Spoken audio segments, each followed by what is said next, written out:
This is from the Fighters subreddit, and this post by Nesperd_8. Basically, how do I get into fighting games? They want to get into it. They get really into watching higher level gameplay. They watch videos, tier lists, matchups, frame data, advantage, mind games, jump arcs, all this stuff. It's been very hard for them to get into that. And I've said it before, but if it's your first time tuning in, that is a lot of material. And that's not how I got into fighting games. I see it when people want to get into fitness. They get inspired by some bodybuilder, or they see someone who's taking top place in some sort of competition. That's great for inspiration. But you can set a map to follow. You can see guidelines. You can research what they did.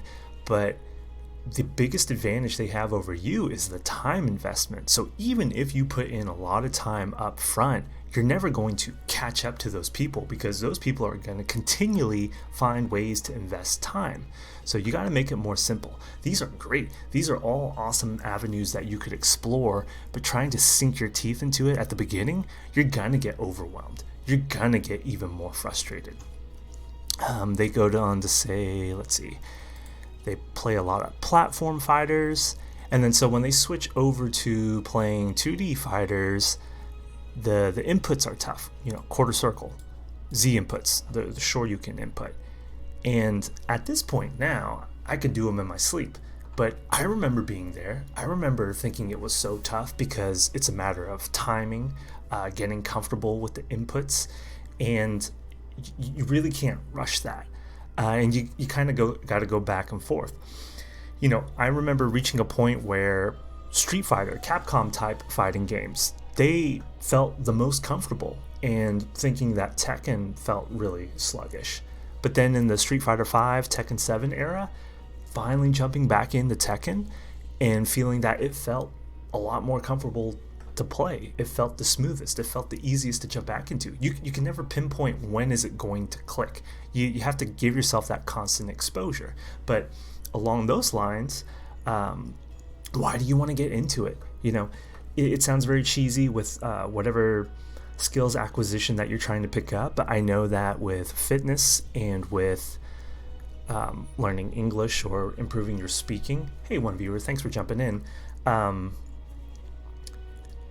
You can't bullshit yourself on why are you trying to do this. And if it's not solid enough, it's going to be all the more frustrating, because you can come up with a why, a purpose, a reason for getting into something. And on paper, it might sound good. It might be a good reason for a lot of other people. But if it doesn't really resonate with you, it's going to be hard to stick with whatever it is you're trying to do. So, common problem with like fitness. Why do you want to get into fitness? Oh, you want to get a six-pack. Okay, ideally, is a six-pack awesome? Like, would you really like to have that? Sure. But do you really need to have a six-pack? Is it really going to impact your life? For some people, if they overhype it, if they're like, well, if I don't get a six-pack, like, I'll never get respect, or I'll never get that girl to fall in love with me, or that guy to notice me. We know that's not true. But if you build that narrative strong enough in your head, maybe that gives you a little bit more oomph. One thing that always frustrated me with people learning English, the number one reason I heard from Japanese speakers, I want to learn English so I can make friends with people all over the world. Well, is that nice? I guess, sure. But for most people, unless you have someone who's really lonely, they're really dying to make friends, this concept of just being able to make more friends, that's not going to have enough merit to help them like bear that grit and to push through further. In fact, one of the best English speakers that I ever had the chance to work with, she her reason for learning English was she hated subtitles, and her favorite show to watch was Family Guy, and she wanted to be able to watch Family Guy without having to follow subtitles. And for her, that enabled her to really stick with it. She had probably the best pronunciation I have ever heard from a non-native English speaker. But again, different things are going to resonate. So getting a little distracted, but going back to the subreddit thread here. So much going behind the scenes, have to dig deep, otherwise you'll get demolished by even the normal level computer in arcade mode. Why bother even trying to play against higher skill players? Dude, and to me, that's, again, getting ahead of yourself. It's like, oh man, how am I going to run that 5K if I can't even jog for 2 minutes? Yeah, like, you're going to have to invest some time before you get to that point, but why even think about that 5K if you're not in the habit of jogging? If you get winded by jogging for 2 minutes, and I've been there, this is not shitting on anybody. This is just like a wake-up call, because a lot of people jump the gun. It's like, okay, well, that's the end goal. I want to get there. Man, like, this beginning is so tough. How are you immersing yourself in the game? Like, if you don't even like these games, yeah, why do you want to stick with them? I think just going through the arcade mode, even if you're playing on easy, just so you get the muscle memory, just so you get the movements in, even if like you're not able to pull off most of the special moves, you can still work on movement. A lot of these games, sidestepping, jumping, all this stuff. Like, why are you worrying about jump arcs? Why are you worrying about all these dodge mechanics and that type of thing? This individual, they might be really good at platform fighters, but this is a different arena, right? It reminds me of a coworker that I had in the past. He was, not to give too much of his details away, but he was in a new role. He had never had any experience doing something before, and he was getting frustrated at how long it took him to pick things up. And part of his frustration was it never took him that long to pick up anything like that. Yeah, let's give more concrete details. So normally it would take him maybe at most a month to learn something, and that was his experience in the past. Okay, so you get used to that type of timeline, you get used to that type of style of learning something. Well, that's great, but that's in the past, and that's in a very different context. And maybe those things, you had some sort of concept, you had some sort of familiarity with them before. But if you're in a new arena, you're in a new environment, and you're trying to hold yourself to the same scale, it doesn't make any sense, okay? Like, who cares how easily you picked up other things before? Right now, in this current situation, if it's tough, don't hold yourself to the same standard. You know, you're going to have to rebuild, you're going to have to reshape it, and part of that starts with just putting in some time with it. So yeah, all this stuff about quality time, not wasting time, making sure you're doing the most efficient thing. Like, what I tell people with exercise workouts, the best workout plan, like the ideal, like the gold standard routine, doesn't mean anything if you can't follow through with it, right? So all this stuff about frame data, matchups, this and that, it is meaningless. And I'm going to scroll down here. This is a great comment by Dislike Fairy. Knowing high level stuff is absolutely worthless to you. That doesn't mean that will always be worthless. That doesn't mean you can't eventually pick it up. But right now, why bother with that stuff? You know, choose a fighting game you want to play. Choose a character you like and stick with it. You know, like a lot of people talk about how playing against the computer is useless and all this and that. Even that notion, I don't think you should worry about that. Just now, you just need to play. Just play. And then when you have these inklings of, I don't like this character, I don't like that character, or I get really frustrated with this and that, move from there. Let me see if I can find one more comment. So, from Killer Jack, you're massively overthinking this. Just turn on cool game and try cool thing with cool character. And this is the one that really stood out to me. The comment back was, well, how can I enjoy doing cool thing with cool character if I don't know how I did it? Wow, that was cool, but was it really if I didn't intend to do it and know what I did? This level of self-criticism is crazy to me. So if you don't know what you did, like, this is where you need to be proactive. Take that clip, show it to someone else. What did I do here? When you idolize like other players and they're doing cool moves and inputs, or maybe you don't even know what's going on, comment there. Be proactive. Ask other people for help.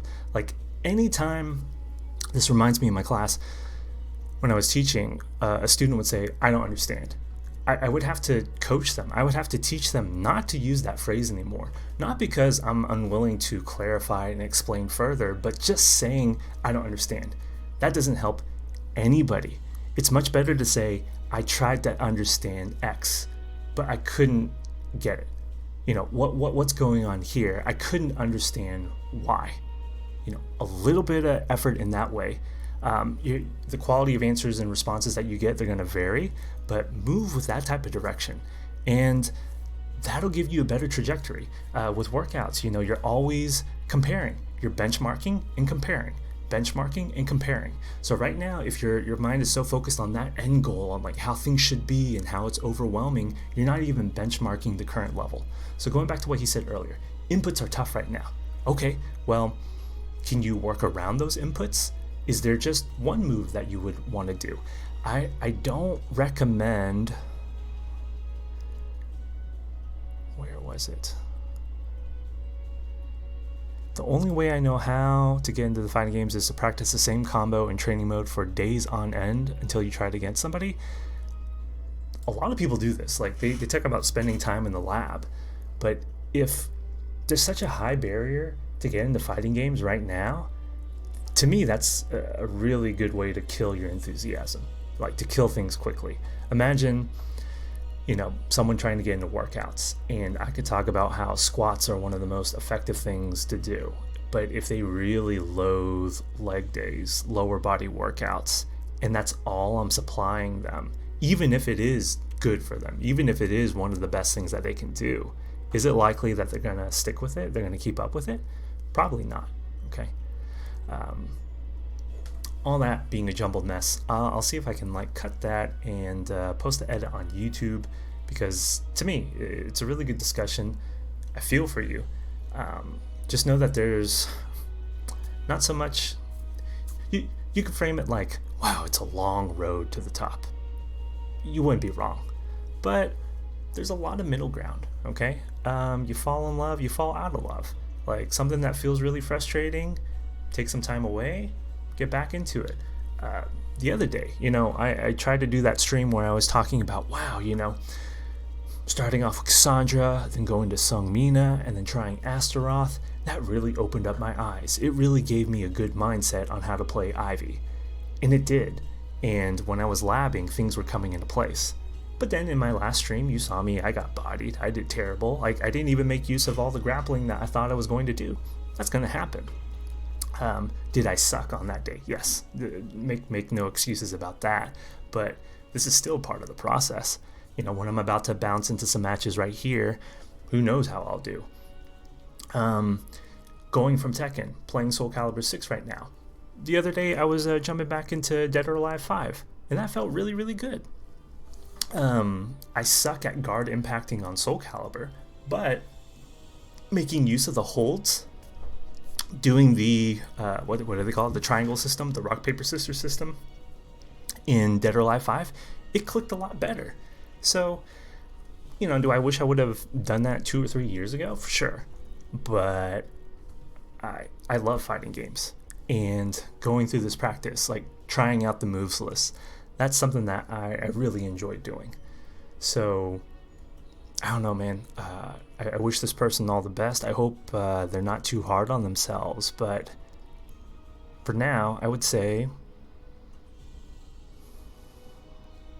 to me, it's funny that Skullgirls is totally fine if that's the game for you. But that was one that I couldn't get into.